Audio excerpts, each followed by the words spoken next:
இனி வீட்லயே பானிபூரி செய்யலாம் எல்லாரும். ஆச்சி பானிபூரி கிட். திமுக கூட்டணியிலிருந்து பாஜக கூட்டணிக்கு சிலர் வருவார்கள் என எல்முருகன் கூறியது சிரிப்பை ஏற்படுத்துவதாகவும், அப்படி சென்றால் அது அரசியல் தற்கொலையாகவே இருக்கும் எனவும் காங்கிரஸ் எம்பி சசிகாந்த் செந்தில் விமர்சித்துள்ளார். பாஜகவின் முன்னாள் தலைவர் எல் முருகன் அவர்கள் ஒரு ஸ்டேட்மெண்ட் தொலைக்காட்சியில பார்க்க நிற்கிறது. அதுல நம்மளுடைய இந்தியா கூட்டணியில இருந்து கூட சில பேர் பாஜக கூட்டணிக்கு வர மாதிரியும், கூட்டணி என்பது ஒரு நிலையிலான ஒரு இடத்துல இருந்து நிலையான இடத்திற்கு வரா மாதிரியும் அவர் ஒரு அறிக்கை விட்டிருந்தாரு. அதுவும் ரொம்ப ஒரு சிரிக்கத்தக்க ஒரு ஸ்டேட்மெண்டா எனக்கு தோணுச்சு.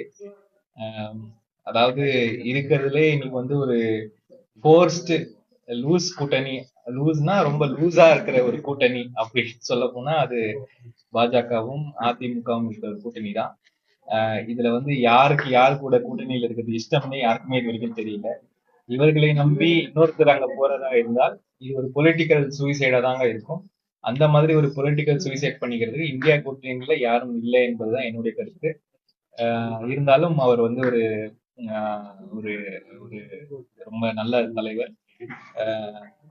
அவர் என்ன எதை வச்சு சொல்லியிருக்காருன்னு நம்ம பொறுத்திருந்து தான் பார்க்கணும். இல்ல ஏன் அப்படி ஒரு விடயத்தெல்லாம் வச்சு ஒரு இதெல்லாம் ஒரு பொடியெல்லாம் வச்சு பேசணும்னு எனக்கு தெரியல. அரசியல்ல பாஜகவை விட இன்னைக்கு சொன்னதை நாளைக்கு செயல்படுத்தாத இருக்கிற கட்சி நீங்க பார்க்க முடியாது. இல்லைன்னா இன்னைக்கு சொல்லாம இருக்கிறத நாளைக்கு செயல்படுத்துற கட்சியை நீங்க பார்க்க முடியாது. நெளிவு சுழிவுகள்வாங்க. பாஜக என்றாலே நெளிவு சுழிவு மட்டும்தான். அப்படி இருக்கும்பொழுது அவர் இவ்வளவு நாளுக்கு முன்னாடி இப்படி எல்லாம் ஆக போகுதுன்னு ஒரு சொல்றது எனக்கு என்னவோ என்ன தோணுதுன்னா,